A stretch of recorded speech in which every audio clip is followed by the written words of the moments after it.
본문 들으시는 모든 분들이 재앙은 소멸하고 소원은 성취해서 부처님 전에 복 많이 지으시기를 바론드립니다.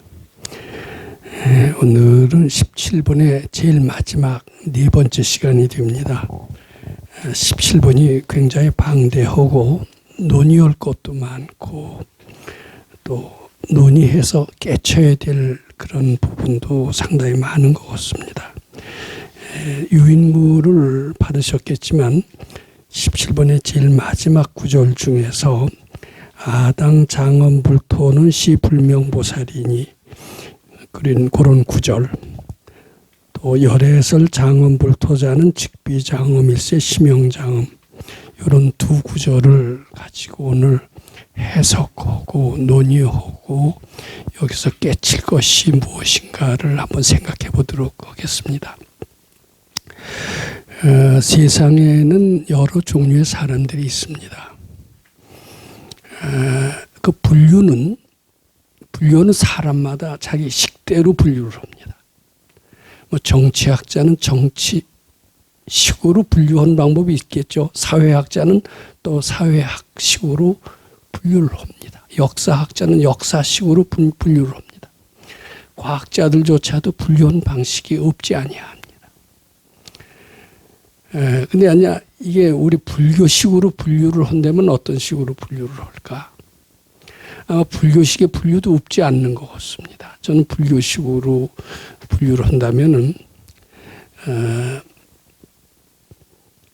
복을 못 지은 사람, 또 복을 지은 사람, 또 밝은 사람, 이렇게 셋으로 분류할 수 있지 않을까, 이렇게 생각을 합니다. 근데 복을 못 지은 사람은, 이거 제가 약간 수정합니다. 이제 복을 못 지은 사람. 이게 보통 중생입니다. 이제 복을 지은 사람은 이제 중생이고 피지배자들입니다. 사회에서 지도자들에 의해서 지배받는 계층들, 자기 자유가 적은 그런 계층들, 요것을 복 못 지은 사람들이다, 이렇게 말씀드리고요. 복을 짓는 사람은 이제 지배자, 상층부, 소위 상층부라고 얘기하는 사람이 여기에 속합니다. 제가 아까 밝은 사람이라고 그랬는데, 밝은 사람이라는 표현 대신에 복과 해를 닦은 사람,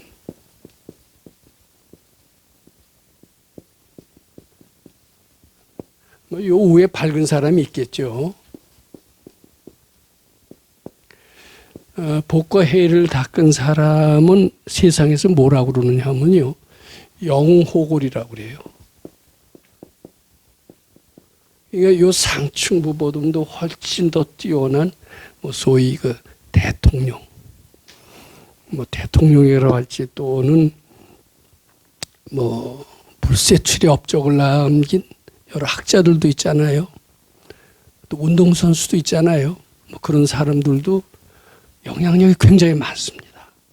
그런 사람들, 또 뛰어난 작가, 셰익스피어 같은 작가, 이런 사람들은 대개 복만 지어서는 안 됩니다. 지혜까지 있어야 돼요. 이제 그런 사람들을 소위 영호골이라고 합니다.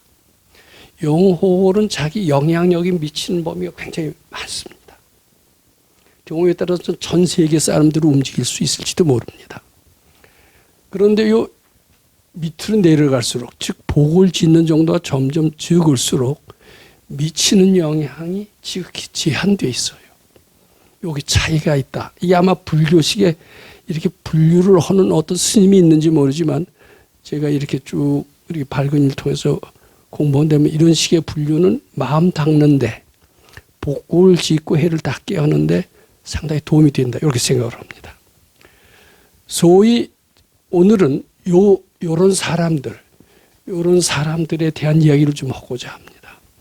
이런 사람들은, 즉 복이라는 것은 우리 선생님의 표현에 의하면 몸뚱이에 몸뚱이가 자유롭다라는 뜻으로 해석을 합니다. 몸뚱이라고 하는 것은 육체를 얘기하지 않습니다. 즉 부귀영화를 얘기합니다. 부귀영화. 돈에 대해서 자유롭다. 또 명예에 대해서 자유롭다. 이런 사람이 있어요. 해라는 것은 무엇이냐면 마음이 자유로운 사람을 얘기합니다.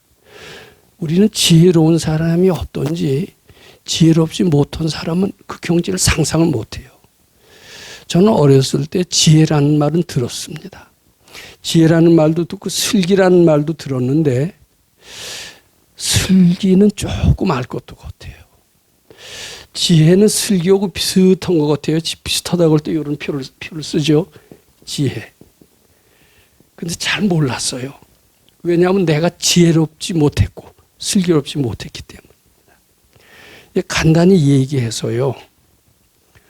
우리가 지혜나 슬기를 뭐에 비유할 수 있느냐 하면 오늘 한 7, 8분, 한 10사람의 장정이 모여서 피아노를 간신히 끌어올렸습니다. 근데 피아노 전문가라면 2사람이 끌어올린다고 그래요.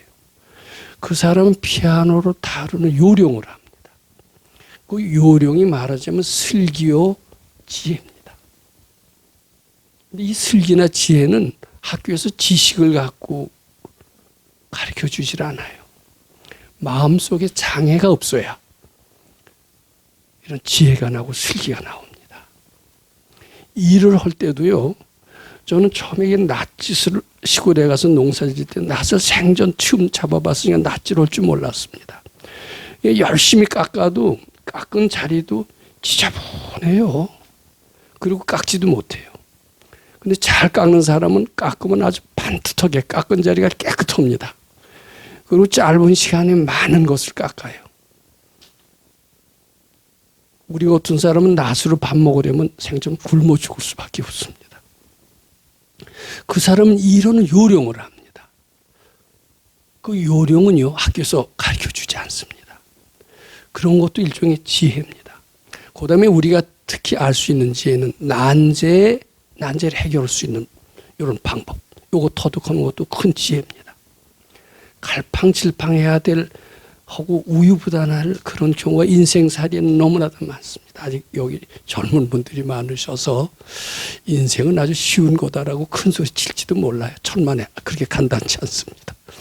굉장히 심각한 경우에 따라서는 절체절명의 난제가 닥칠지 모릅니다. 그때 슬기롭게 해결하는 능력, 이것을 지혜라고 합니다. 이건 어떻게 보면 정신적인 거에 속합니다. 근데 영호고는 복과 해를 다 갖춰야 돼요. 돈 버는 능력도 있어야 되고 사람 다루는 능력도 있어야 되고 난제를 해결할 수 있는 능력도 있어야 된다. 이렇게 봅니다. 이런 사람은 언뜻 보면은 사회에 미치는 영향이 굉장히 많기 때문에 사회를 개혁할 수 있다라고 생각을 합니다. 또 종교인들 중에서도 슈퍼스타가 있어요. 말하자면 달라이라마나 로마 교황이나 기독교 쪽에는 무슨 빌리 그레이엄 목사 같은 이 있죠. 굉장히 유명한 사람입니다. 이런 사람은 사회를 교화시킨다고 그럽니다. 교화. 또 굉장한 빌 게이트 같은 CEO들은 혁신, 경제적인 혁신을 일으킨다고 그럽니다. 이것은 언뜻 보면은요, 불교에서 말하는 무엇과 비슷하느냐면 보살행과를 비슷합니다. 보살행. 보살을 뭘 보살이라고 그래요? 우리 그렇게 배웠죠? 자리 이타. 이기심이 적어야 돼요. 그리고 다른 사람을 우회줄 줄 아는 그런 사람. 우회주는 범위가 넓으면 넓을수록 큰 보살이라고 우리는 흔히 생각하게 되기 쉽습니다. 사회를 이렇게 개혁하고 교화하고 혁신하고 또 자선 사업을 많이 합니다.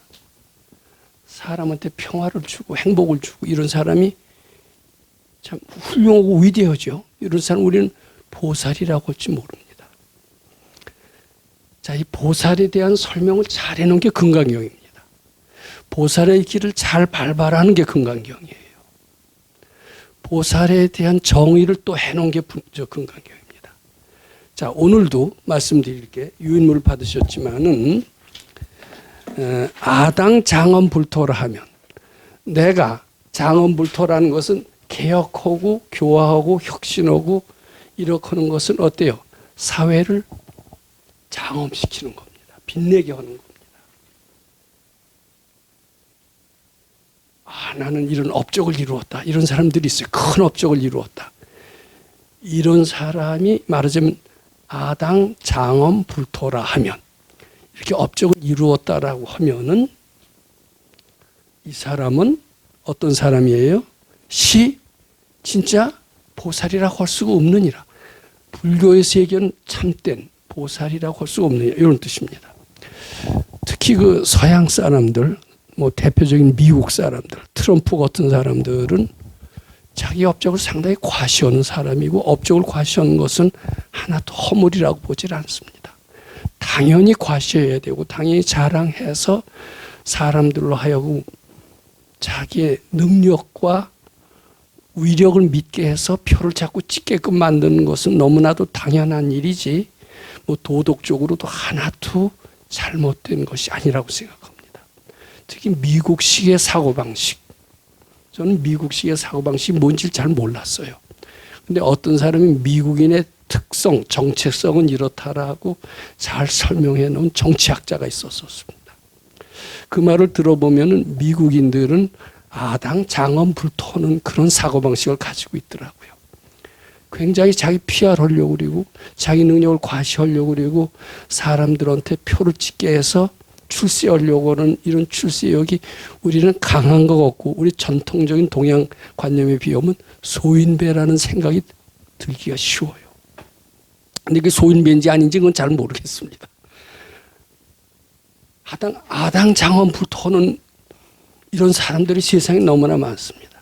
반대로 티내지 않고 물처럼 살고 바람처럼 사람처럼 살고 또 그렇다고 능력이 없는 것도 아닌데 그런 사람 봤어요? 못 봤어요?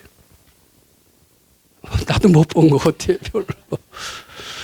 근데 부처님은 어떻게 얘기를 하시느냐 하면은 아당 장엄불토하면은 요새 추세가 아무리 그런지 몰라도 그렇게 해야 성공하고 세상을 움직이고 사람을 교화시키고 행복시키는지 몰라도 이건 부처님 수준에서 비하면 안 된다. 보살 수준에 비하면 안 된다. 요것입니다.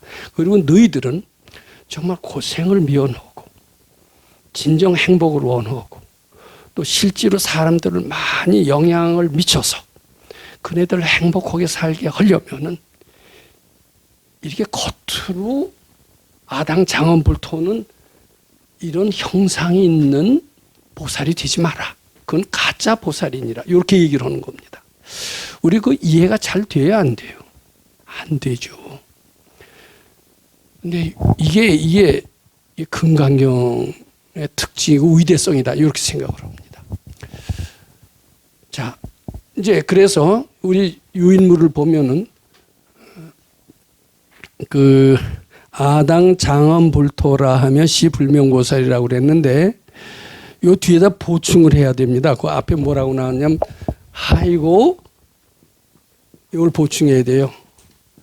하이고 실무유법을 명의 보살이니라.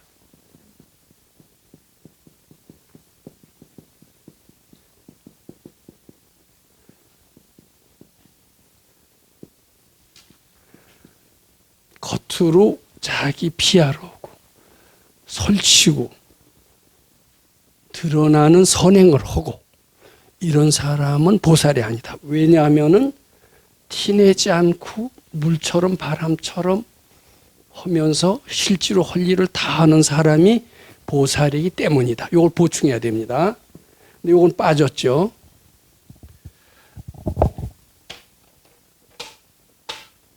이 길을 가라는 거예요.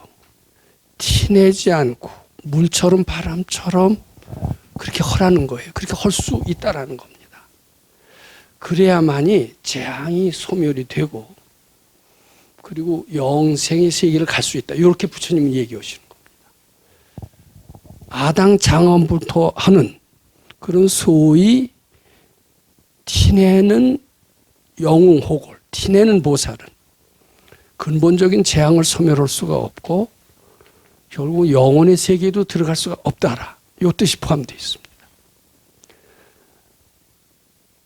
트럼프는 이런 얘기를 해요. 내가 최근에 그런 정치학자들의 저걸 보면은 나는 되게 영향력을 미치는 사람이 전 세계 나만큼 당할 사람이 없다.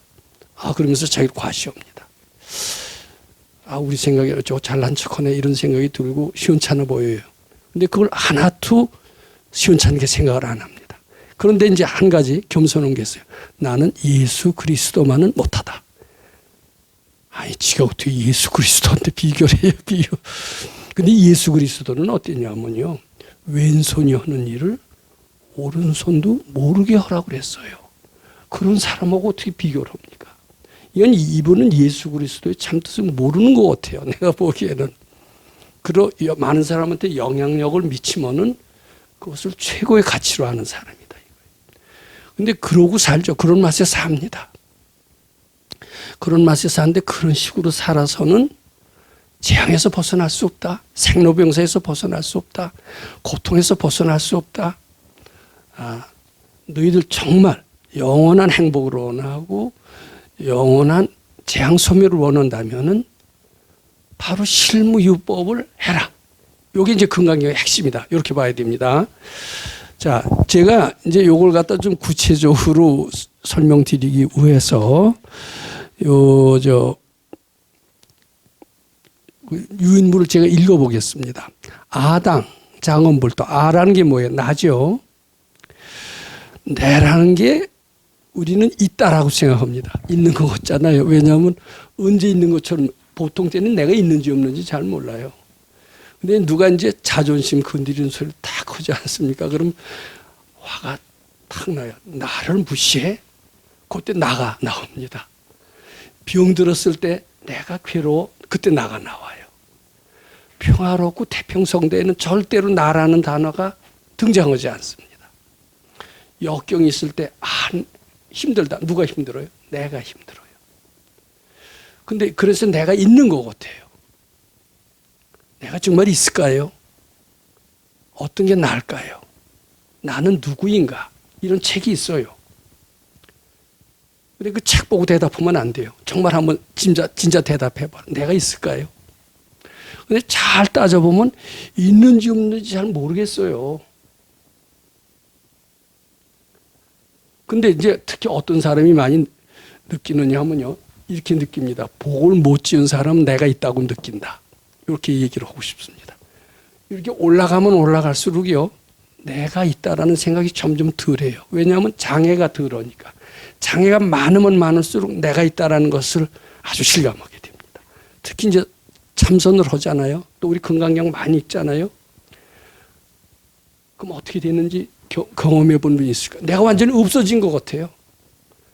없어져서 정말 없는 것 같아요. 그런 경치 조금 머나마 체험할 거예요. 완전히 없는 것 같아요. 난 정말 잊어버리는 것 같아. 만져보면 나 있네, 살았네 이렇게 됩니다. 내가 없다라는 것은 굉장히 행복하다는 뜻입니다. 즐거울 때, 기쁨에 극칠 때 나를 완전히 잊어버리게 됩니다. 그리고 괴롭고 힘들고 자존심 상할 때 나는 점점 드러나게 됩니다. 그건 확실합니다. 근데 특히 어렵고 힘든 사람, 고달픈 사람일수록 내가 분명히 있다라고 생각합니다. 자, 내란 무엇인가?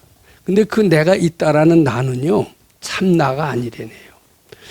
나에는 두 가지 나가 있대요. 우리가 느끼는 나는 되게 박복한 사람이 느끼는 나입니다. 느끼는 나는 다 참 나가 아니에요. 가짜 나예요. 근데 가짜 나인 줄 모르고 이게 진짜 나로 알고 있어요. 진짜 나가 있대요. 진짜 나, 진짜 나. 이걸 참나라고 그럽니다.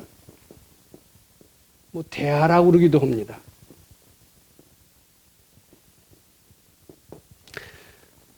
이 대하는 어떤지 몰라요. 우리가 느낄 수 있는, 인식할 수 있는 모든 나의 생각도 나라고 생각합니다. 내 판단이 옳지. 그것도 나예요. 근심 걱정. 내가 없으면 근심 걱정 없죠. 근심 걱정 있을 때 내가 드러납니다. 이런 것은 다 가짜납니다. 자, 이거 한번 읽어볼게요. 내란 무엇인가? 나에는 가짜 나가 있고 참 나가 있습니다. 우리가 인식하는 내라는 것은 모두 다 가짜 나인 것입니다. 탐진치. 우리가 내가 있으니까요. 출세하고 싶잖아요. 처자가 있는 내가 있으니까 출세하고 싶으니까 출세로 해서 어서 하겠다고 그럽니다. 설치죠. 어떤 게 뭐예요? 탐심. 하다가 잘 안 되면 왜 안 되나 짜증이 확 나죠. 요걸 진심. 또 웬만큼 되면 이만하면 됐다. 요거 치심이에요. 이게 다 내가 있어서 그렇습니다. 내가 없으면 탐낼 것도 없고 쑥낼 것도 없고 잘난 척할 것도 없어요. 근데 요 탐진치 때문에 재앙이 생겨요. 내라는 것이 있으면 반드시 재앙이 있게 되어 있습니다. 재앙을 없애려면 내가 없어야 됩니다. 이게 확실해요. 그리고 또 소원을 이루려면 또 내가 없어야 됩니다. 내가 있는데 어떻게 나를 없애?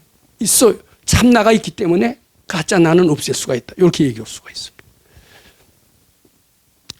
우리가 인식하는 내라는 것은 모두 다 가짜 나인 것입니다. 탐진치를 내고 희로애락을 내고 근심 걱정하고 사랑하고 미워하고 생각하고 판단하고 심지어는 거룩한 마음 조촐한 마음 내는 것 부처님 시봉하려는 마음 역시 가짜 나의 중얼거림 즉 가짜 나의 행위인 것입니다.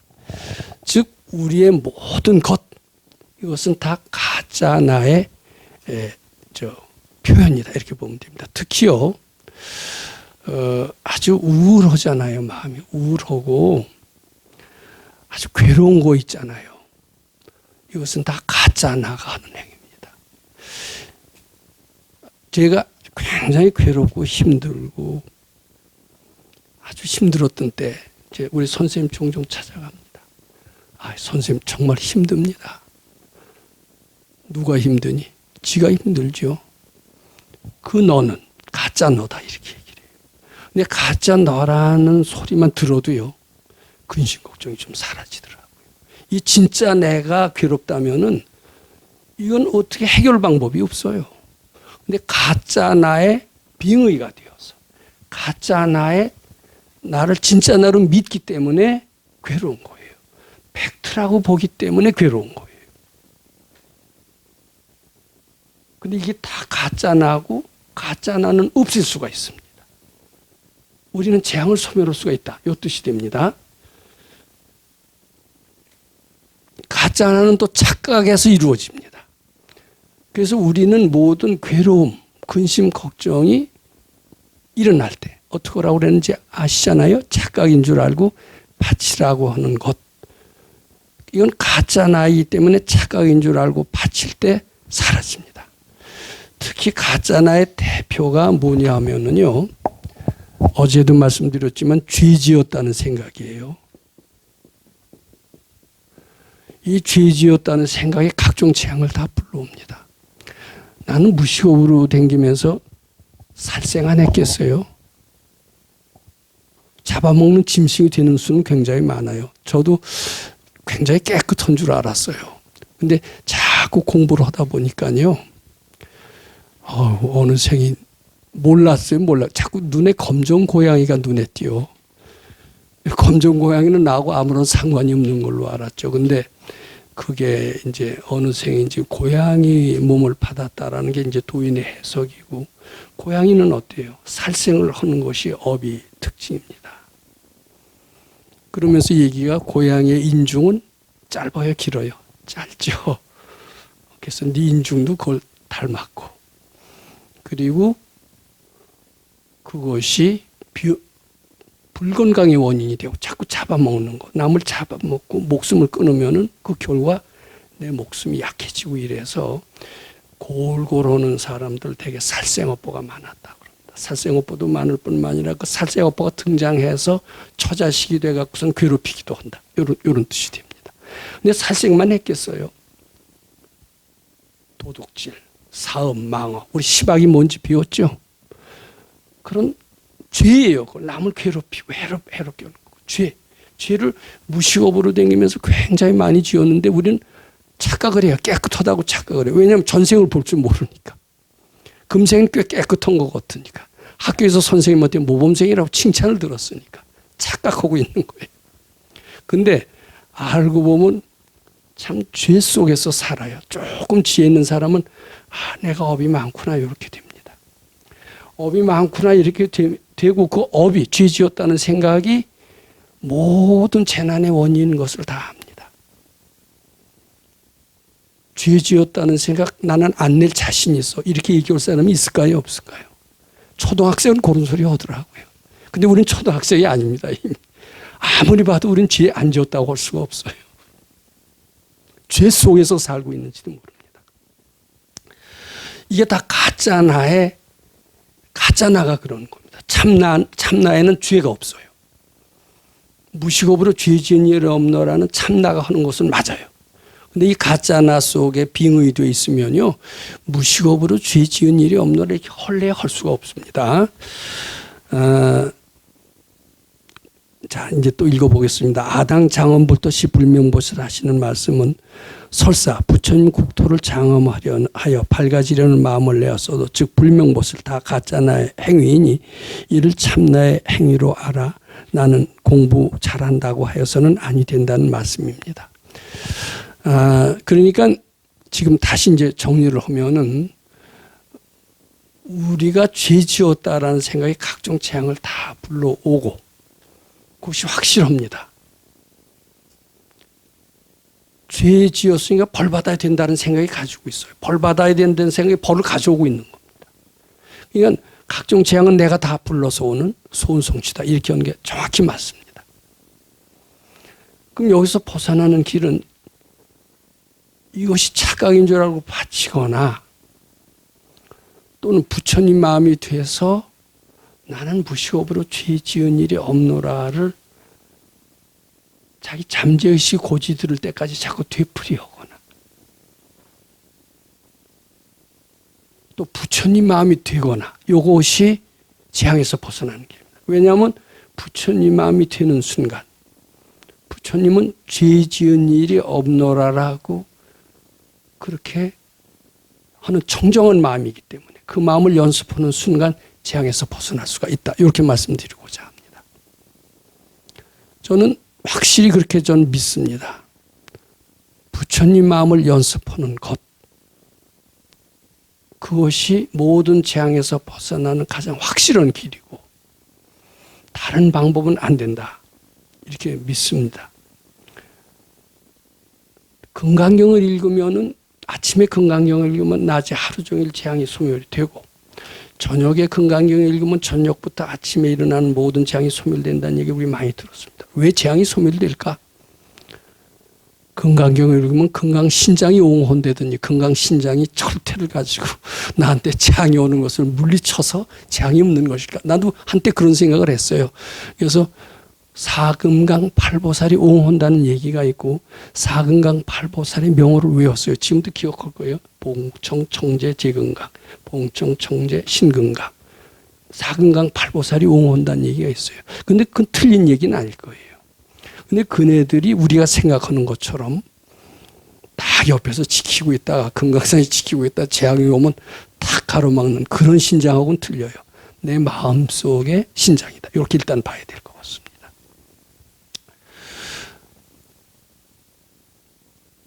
즉 천하의 영웅혹을 복과 해를 닦았다 하더라도 재앙은 피할 도리가 없습니다. 아당 장엄불토라 하면 시불명보살이니 이렇게 했고 그 뒤에 이걸 보충해야 된다고 그랬죠. 하이고 실무유법을 명의보살이니라. 이것을 내가 해석을 한다라면 너희들이 복과 해를 닦아서 사회를 쥐락펴락하는 능력이 있어서 사회를 개혁하고 교화하고 혁신하고 좋은 일을 해서 많은 사람을 편안하게 했었어도 재앙은 막을 수가 없느니라. 진짜 보살은 재앙도 없고 사회도 개혁시키는 두 마리 토끼를 다 잡는 것이 진짜 보살이니라. 그러니까 우리 흔히 이렇게 생각합니다. 부처님이 말씀하시는 보살을 얘기할 때 실무유법 요걸만 생각을 해요. 즉 물처럼 바람처럼 살다고 가라. 요것만 하는 나머지 사회를 개혁하고 교화하고 혁신하고 이런 것은 떠나라 이렇게 해석을 합니다. 불교를 믿으면 조용히 산속에서 살아라 이런 식의 사고방식을 가지고 있어요. 한층 떠나가서 불교 믿는 나라는 가난하다 이렇게까지 변질이 돼요. 이거 상당히 비약하는 겁니다. 요걸 잘 알아요. 잘 아셔야 돼요. 사회를 개혁하고 교화하고 혁신하고 자선사업을 해서 사람들 잘 살게 하는 거 참 좋다. 근데 내가 들어가면 아가 들어가면 재앙이 항상 동반해서 뭐 지금 대통령 감옥에 가 있고 이렇잖아요. 아무리 좋은 일 했어도 지금 대통령도 알 수 없어요. 어떻게 될지. 그 재앙은 면할 도리가 없어요.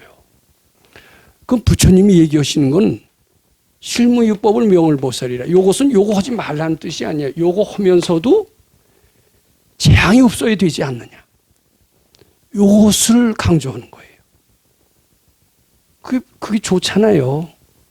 대통령 하더라도 나중에 깜빵 간다면 대통령 하겠어요? 안 하겠어요? 안 하죠. 근데 대통령도 하고 깜빵도 안 가고 사람한테 존경도 받고 천도 안 가고 그거 얼마나 해요? 그것도 해야 돼요. 그걸 하라는 뜻이에요. 근데 뒤만 보고 불교는 뭐 실무유법, 물처럼 뭐 티내지 않고 사는 것만 중요시 열지 세상을 개혁하고 바로잡고 잘 사고 이러는 거는 관계없는 가르침이라고 그렇게 알았죠. 그게 아니에요. 요것은 세상 일을 잘 하되 재앙이 없고 내 생도 잘 가라는 그런 가르침을 내기 위해서 훨씬 맞습니다. 이렇게 꼭 아셔야 됩니다. 즉 재앙은요 다 가짜 나가 일으킵니다. 그러니까 좋은 일을 해야 돼요. 좋은 일을 하되 내가 붙으면 재앙으로 연결됩니다. 좋은 일을 하는 것은 복이 되죠. 근데 내가 붙으면 재앙이 돼요. 복 주고 병 주고 약 주고. 그러려면 차라리 병 안 걸리고 약 안 먹는 게 낫죠. 근데 세상은 되게 좋은 일이 있고 재앙이 있고 이렇게 항상 따르게 돼 있습니다. 그건 내가 있어서 그래요. 근데 부처님은 좋은 일만 있고 재앙은 없고 이렇게 가르치는 것이다. 이렇게 보면 됩니다. 그러니까 좋은 일을 해도 티내지 않게 물처럼 바람처럼 할 수가 있어요. 우리가 지금 단체를 만들지 않으려는 이유가 있습니다. 그렇다고 아무 일도 안 하자는 게 아니에요. 단체를 만들 때 티내지 않고 없는 것처럼 하자. 이것은 재앙을 없애기 위한 것이다. 그렇지만 뭘 해서 일은 해야 됩니다. 그래서 귀한 가르침, 정법을 표해야 됩니다. 금강경연수원을 만들어서 인재를 개혁해야 됩니다. 그런데 아무리 인재 많이 만들고 좋은 일 해도 나중에 재앙 한 방이면 어떻게 돼요? 아무 의미가 없죠. 그러니까 그걸 하되 내가 없이 해라. 단체를 없는 것처럼 해라. 티내지 않고 해라. 이 뜻입니다. 근데 금강경식으로 올라온 식을 자꾸 바치기만 하면은 그게 난 가능하다라고 보는 겁니다. 자, 우선 지금 논의를 보세요. 나는 가짜 나의 지배 당하고 있다라고 생각만 하여도 가짜 나에서 사라져요. 근데 우리는 열심히 일합니다. 설칩니다. 왜 안 되면 짜증냅니다. 밑에 사람을 들들 볶기도 합니다. 그리고 조금 되면 오만합니다. 그리고 또 오만하면 또 답답해요. 그리고 괴로워하고 이렇게 됩니다. 근데 이게 참이 아니다. 가짜 나가 이러는 것이다. 이렇게 생각만 해도 물론 건강에 있고 받쳐도 사라지지만 나는 가짜 나에 의해서 비응의돼서 이렇게 하는 것이다라고 인식만 하고 있어도 저절로 그게 사라진다는 겁니다. 그 백 선생님께서 이런 말씀을 그 전에 해주신 적이 있었고 저희도 조금 실행해서 그 덕을 본 적이 있었는데 갑자기 머리에 뭐가 탁 덮어 씌운 것 같은 느낌이 들더래요. 그럼 요새 사람 같으면은 어떻게 병원에 가죠. 근데 의사가 그건 몰라요. 의사 모르는 게 너무나 많습니다. 근데 이제 백 선생님은 병원에 가지 않고 이게 갑자기 머리에 뭐가 탁 덮어 씌웠는데 이게 뭔지는 모르는데 이게 객기 같은 느낌은 들었다는 겁니다. 뭐가 와서 멀쩡한 사람을 탁 씌워서 객기. 근데 이 객기는 손님이기 때문에 오래 머물지 못해요. 잠시 있다 보면 자기 갈 자리로 가게 돼 있습니다. 그래서 별다른 수행을 하지 않고 이게 웬 객기가 와서 있구나 이러고만 계셨대요. 그죠? 이거는 참 나의 모습이 아니다. 참 나의 모습은 어때요? 원래 상나가정이라고 해서 굉장히 즐겁고 그런 것이 참 나의 모습인데 뭐가 와서 탁 불경계에 쓰이는 거예요. 그럼 이걸 띄일래도 안 띄어지잖아요. 이 객기가 나한테 있구나 이렇게 생각만 해도 소멸이 되고 드디어는 7개월 만에 저절로 떨어지더래요. 그냥 지켜보고만 요새 뭐 지켜보라는 수행이 있잖아요. 지켜보고만 있어도 저절로 떨어졌다 이런 얘기를 합니다. 그리고요 이게 꼭 필요합니다. 우리 뭐 초발심 자격문에도 나오지만 자신의 업장이 태산 같은 줄 알라라는 표현이 나옵니다. 그것은 겸손하기 위해서 그런 말씀을 하셨을, 겸손을 강조하기 위해서 그런 말씀을 하셨을까요? 진짜 못나서 못난 걸 깨달아라는 뜻으로 얘기하셨을까요? 어느 쪽인 것 같아요? 네? 진짜 못난 걸 깨달아라 맞습니다. 그 초발심 자격문에 좋은 말씀이 많아요. 이런 게 있잖아요. 범유 하심자 만복 자규이라고 그래요.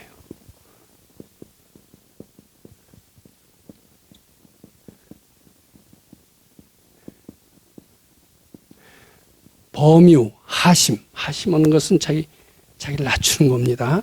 낮추는 사람은 만복이 스스로 오느니라 이런 표현입니다. 그러면 우리는 약삭빠르게 이런 생각합니다. 복 받기 위해서는 겸손해야 돼. 어쩐지 저 사람은 복 받는 걸 보면 겸손해서 그러네. 그 겸손은 상대적인 겸손입니다. 자기 자신이 못난 줄 알고 낮추면서 부지런히 배우려고 하는 사람이 있잖아요. 못난 줄 아는 그것은 상대적인 못남입니다.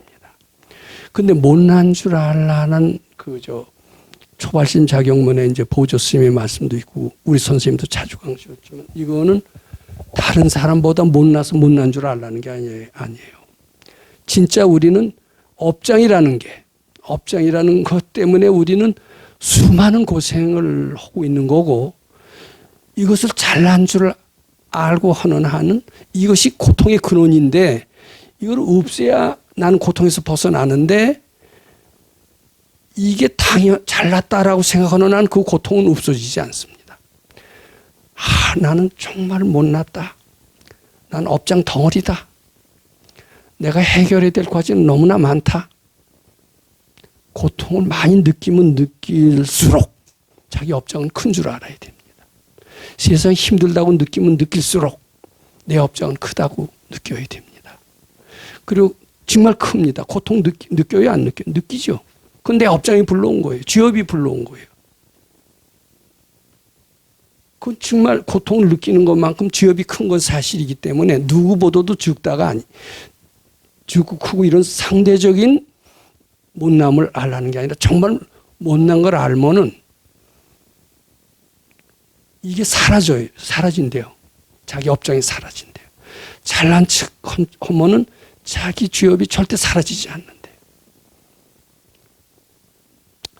그래서 여기에 교훈입니다. 아당 장엄불토의 교훈은 다 가짜 나가 설치는 것이다. 그렇게 알아라. 그 뒤에 참 자기는 참 못난 존재로 알아라. 그 아는 것은 매우 필요해. 또 실제로 못났어요. 고통을 느끼는 것만큼 못났어요. 자기 무능력의 한계를 느끼는 것만큼 못났어요. 자기 한국에서는 조금 설치죠. 해외 나가보세요. 세계 무대에 나가보세요. 여지없이 깨지고 망신당하고 돌아오는 사람들이 얼마나 많습니까? 그럼 설사 해외 나가서도 능력 발휘했다고 칩시다. 죽을 때 가서는 어때요? 염라대왕 앞에 가서는 천하의 장사 있어요? 없어요? 그럼 염라대왕 앞에서 꼼짝 못하는 거야? 죄진 거라고 어떻게 할 수 있느냐? 이렇게 생각하실지 모르지만 우리는 죄를 안 졌으면 염라대왕 앞에서도 큰 소리 칠 수 있대요. 전 그 100세 인생이라는 노래를 참 좋아하는데 150세 날 데리러 오거든. 데리러 오는 게 죄져서 데리러 오죠. 죄 안 지면 내가 가고 싶은 데 가는 거예요. 그 수도인이 지었다고 그래요. 일본에서 지었는지 어떤지 모르죠. 가사가 그랬다고 그래요. 죄악이 있는 것만큼 우리 죄진 겁니다. 염라대왕 앞에서 쩔쩔매는 거. 중병 때문에 굉장히 괴로운 거, 다 우리 지업이 불러온 거다. 이렇게 봐야 됩니다. 또 그것은 무시곡으로 죄진이 없노라 하는 방법을 통해서도 소멸이 되지만 지업이 가장 큰 것을 느끼고 못났다라고 느끼는 그것만으로도 지업이 소멸된다. 이렇게 봐야 됩니다. 그러니까 자신이 못났다라고 느끼는 것은 지업을 소멸하는 중요한 방법 중에 하나다. 이렇게 이해하시면 됩니다. 그 다음에 둘째 거를 보세요. 열애설 장엄불토자는 직비장엄일세 심형장엄이니이다. 자, 부처님께서 말씀하시는 장엄불토자는 참나. 참나는 진짜 나입니다. 진짜 나가 있나 봐요. 근데 우리가 보이는 것은 다 가짜 나입니다. 진짜 나는 우리 눈에 하나도 안 띄어요. 참나의 장엄불토라는 말씀입니다. 참나는 형상이 없습니다. 무상무명절일체. 이거 어느 구절, 어느 대목에서 나온 구절이죠? 의상대사 법성계에서 나오죠. 무상, 아무 형상이 없어요. 이름도, 이름 질릴 수가 없어요. 보이질 않으니까요. 느낌이 없으니까. 모든 것을 다 떠나 있어요. 무상무명절일체입니다. 진공묘유라는 말이 있습니다. 이 진공묘유를 어렵게 해석을, 스님들이 해석하면 더 모르겠어요. 근데 내가 해석하는 거, 백선생님이 가르쳐 준 건데, 요거 이렇게 하면 쉽습니다. 진공,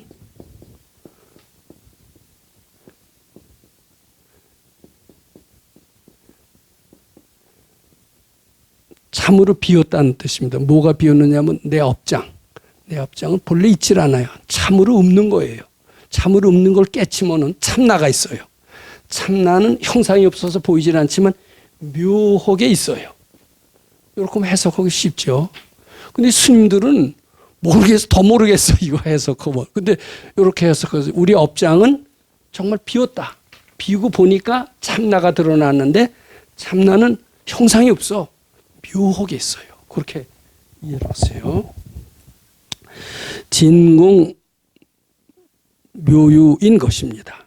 증지소의 비여경임. 깨친 이의 경지지. 깨친 이가 아니라면 여기에 대해서 말하지, 왈가왈부하지 마라. 이런 뜻입니다. 참나의 세계는 깨친 이의 경지입니다. 도인의 경지입니다.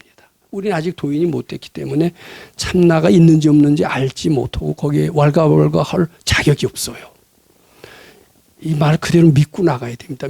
믿어서 손해될 거 하나도 없습니다. 믿을수록 좋습니다. 즉비장엄, 열애설 장엄불토자는 부처님이 얘기하시는 장엄불토는 소위 영웅호골이 개혁하고 뭐 이런 거하고는 좀 틀리다라는 거예요. 부처님이 말씀하신 장엄불토자는 소위 세상의 영웅호골이 하는 개혁, 이거 있잖아요. 개혁, 교화, 혁신, 자선사업 이렇게 하는 영웅호골은 아까 뭐라고 그랬어요? 반드시 재앙이 뒤따르게 돼 있어요. 왜냐하면 내가 들어가기 때문에. 근데 열애가 얘기하는 장엄불토자는 이렇게 하긴 하되 내가 없어요. 재앙이 없어요. 이렇게 하더라도 재앙이 없고 또 일을 안 하는 게 아니에요. 이것을 다 해요. 열애설 장엄불토자는 직비장엄일세. 보통 세상 사람들이 영웅호골이 하는 장엄과는 틀리다라는 뜻이에요. 그리고 티 없이 해요. 이거 형상이 없으니까 이름 지을 수도 없어요. 억지로 이름해서 장엄불토라고 하느니라. 이렇게 한다고 그래요. 이게 사실인지 아닌지 잘 모릅니다만은 세상은 누구에 의해서 운행되는지 하나도 모릅니다. 우리는 지금 뭐 문재인 대통령이 한국을 쥐락펴락한다라고 생각할지도 모릅니다. 또는 트럼프가 쥐락펴락한다고 생각할지도 모릅니다. 근데 실제로 이 세상을 쥐락펴락하는 사람이 있대요. 우리가 몰라요. 왜냐하면 티 없이 오기 때문에. 부처님 같은 사람, 보살 같은 사람은 이 세상을 쥐락펴락하고 교화하고 개혁하고 다 좋은 일을 한대요. 그런데 티 없이 오기 때문에 우리가 알 수도 없고 그한테는 또 재앙도 안 떨어져요. 자, 이 얘기를 전 잘 안 믿을 것 같아서 하는데 안 믿기면 의심을 해야 돼요? 바쳐야 돼요? 바치신다면 얘기를 하죠. 근데 지금 뭐 박정희 대통령을 아직도 욕하는 사람이 많이 있지만 그래도 박정희 대통령은 경제 발전해 놨다는 데는 부인하지 않습니다. 그 박정희 대통령이 이제 생명을 걸고 5.16 혁명을 일으켜서 국가를 뭐 재건했다 이러죠. 근데 발근이는 보는 견해가 틀려요. 박정희 지힘으로 된 게 아니다라는 거예요. 박정희 대통령은 전생에 한국인이었고 꽤 큰 애국을 한 어떤 사람이었다고 그럽니다. 제 요 사람 이름까지는 하지 않겠어요. 그런데 나라를 걱정한 한 도인이 이승만 대통령이 물러갔잖아요. 그리고선 여기 계신 분들은 아직 나이가 어려서 4.19를 잘 모를 겁니다. 이제 4.19 났을 때 심지어는 초등학생이 데모해요. 스님이 데모해요. 그때 장면이라는 분이 이제 총리로 있었을 때인데 참 사회가 뭐 지금도 사회가 어지럽다고 그러지만 그때 참 어지러웠었을 때예요. 아마 그걸 걱정하는 분은 한두 사람이 아니었을 겁니다. 근데 도인이 걱정을 했어요. 근데 도인이 나서서 칼자루 들고 휘젓다가는 안 되죠. 그래서 원을 세웠대요. 박정희 같은 사람 쓸만하다. 요 사람 대통령 만들어서 그이로 하여금 빈곤을 퇴치시키고 경제개발시키고 그리고 나라를 좀 살려야 되겠다. 그리고 기도했답니다. 뭐 3년을 기도했다는 얘기까지도 있습니다. 그래서 박정희 그때는 뭐 대통령이 아니죠. 국가재건 최고회의 의장이라고 했습니다. 그래갖고서는 혁명을 무혈 아무 피 한 방울 성공적으로 했어요. 자기 힘으로 된 게 아니라 도인이 뒤에서 다 원세웠다 이거예요. 그래갖고서는 그때는 바로 이제 조금 있다 민간 정부를 이양한다고 그랬는데 2년 만에 윤보선 씨하고 붙어서 아주 이겼어요. 그때는요 전라도 사람들도 박정희 대통령 많이 찍었어요. 요새 뭐 어떻게 전라도 오고 경상도 오고 됐지. 그때는 전라도 사람인데 바로 옆에 있는 애가 목포고등학교를 나왔는데 우리가 61년도 입학이니까 박정희 팬이었어요. 요새는 전라도 사람은 아주 박정희라면 이를 가는데 그때는 전라도 사람이 왜 이래 더 좋아했던 것 같아요. 하여튼 그이는 경제개발을 시켰는데 자기가 한 것 같아도 알고 보면 도인이 다 시켰다는 거예요. 뭐 믿거나 안 믿거나 좋습니다.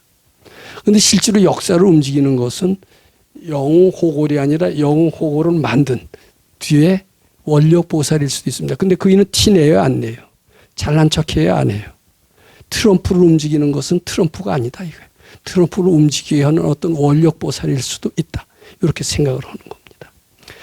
즉 열애설 장엄볼토자는 그 이제 보살이 하는 세상에 하는 것은 티내고 폼 잡고 그리고 재앙을 일으키는 이런 식의 개혁을 하는 게 아니라 기도해서 다른 사람을 앞장 세워서 저절로 하게 해서 하나도 소리 소문 없이 하되 실제로 일을 안 하는 게 아니라 한다 이거예요.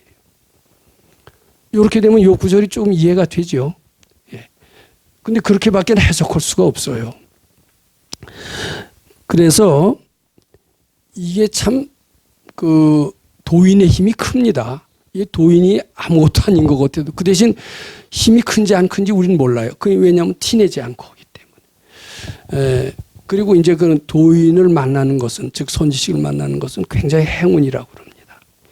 왜냐하면 운명을 바꾸고 발차를 바꾸고 나라를 움직이는 사람이 있다라면 그 일을 제도시키는 것은 도인에 의해서 제도가 된다 이렇게밖에 볼 수가 없습니다. 그래서 늘 그 선지식 만나기를 발언하라고 하셨고요. 또 선지식을 만나는 수가 있습니다. 저처럼 행운으로 만났는데 복이 부족하면 수시로 의심해. 저도 수시로 의심했다가 보따리 몇 번 싸려고 했던 얘기 했죠. 이건 만나면 또 의심하지 말아야 돼요. 자, 근데 선지식 없을 때는 어떻게 살아야 되느냐 이런 문제가 있잖아요. 그때는 모든 사람을 부처님처럼 보라는 식으로 살면 됩니다. 그러면은 지혜가 생기고 능력이 생겨요. 근데 부처님으로 보라는 것을 잘못 생각해요. 의지하라는 걸로 알아요. 모든 사람을 부처님으로 보라. 그럼 그한테 의지하라는 게 아니에요. 부처님처럼 의지하고 이런 뜻이 아니라 항상 도와주고 공경하고 정말 부처님처럼 받들고 그 일 기쁘게 해줘라. 부처님 기쁘게 해드리라는 뜻이지. 의지하라는 뜻은 전혀 아닙니다. 부처님처럼 우리 모든 사람을 부처님처럼 보라라는 그 백선생님 말씀이 있어요. 인욕행을 설명할 때. 근데 그것은 의지는 아닙니다. 부처님처럼 섬겨라. 부처님 기쁘게 해드리는 마음을 내는 것이 바람직하듯이 부처님 기쁘게 해드려라. 이런 뜻이 포함되어 있습니다. 저는 그것을 실천했다라고 생각을 합니다. 저는 그 뒤늦게 대학원을 들어갔습니다. 대학 졸업하고 10년, 13년인가 지나서 뒤늦게 대학원을 들어갔는데 그때는 이미 제가 수도장에서 뭐 몇 년 이상 아주 출가해서 모든 사람을 부처님처럼 보는 연습이 꽤 돼 있었을 때입니다. 뭐 지금 생각해 보면 대학 교수는 아무것도 아니에요. 보통 사람보다 하나도 나을 게 없다라고 생각을 하지만은 그때 제가 법당에서 훈련을 받고 대학원 처음 들어가니까 그때 모든 사람을 부처님처럼 보라라는 게 굉장히 익숙해져 있었기 때문에 그때 대학 교수는 상당히 저한테 존경의 대상이 됐던 것 같습니다. 그리고 그분들이 시키는 과제를 부처님이 시켜지는 과제처럼 하고 열심히 했습니다. 어떻게 그분을 기쁘게 해드릴까 이런 생각까지도 해요. 시키는 과제를 그냥 하는 정도가 아니에요. 시키는 과제에서 내가 그분의 뜻은 날 큰 인재가 되기를 바라는 것이다. 내가 인재가 돼서 그 일을 어떻게 기쁘게 해드릴까 이런 생각까지도 하면서 과제를 열심히 했습니다. 열심히 하니까 알아져요, 과제가.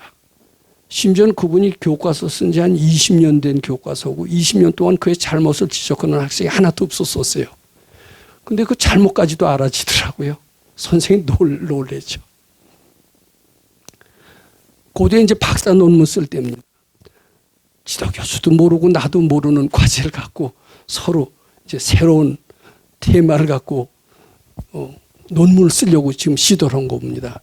지도교수가 처음에 와서 그런 어려운 과제를 갖고 하겠다고 해서 어이가 없었다고 그래요.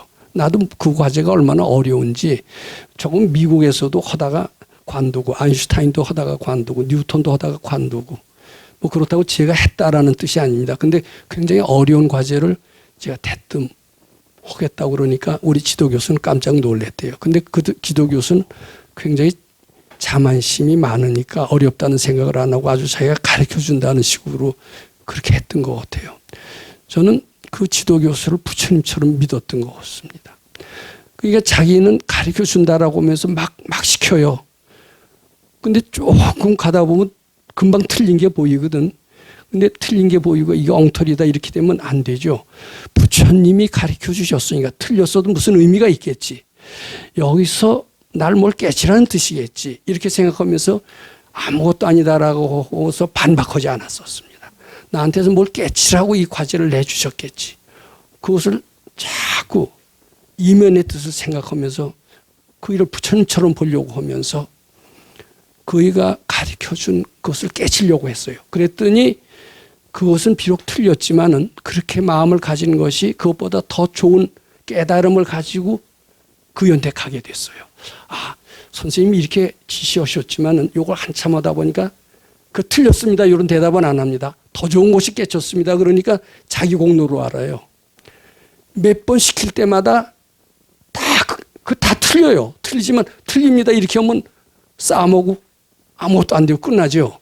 근데 저희를 부처님처럼 보고 저희 뜻을 기쁘게 해주고 거기서 뭐를 깨달을 게 있다라는 깨달음을 주시는 고마운 분으로 알고 화두 참고하듯이 자꾸 하다 보면 그거는 틀렸어요. 거의 다 틀린 것만 얘기를 해요.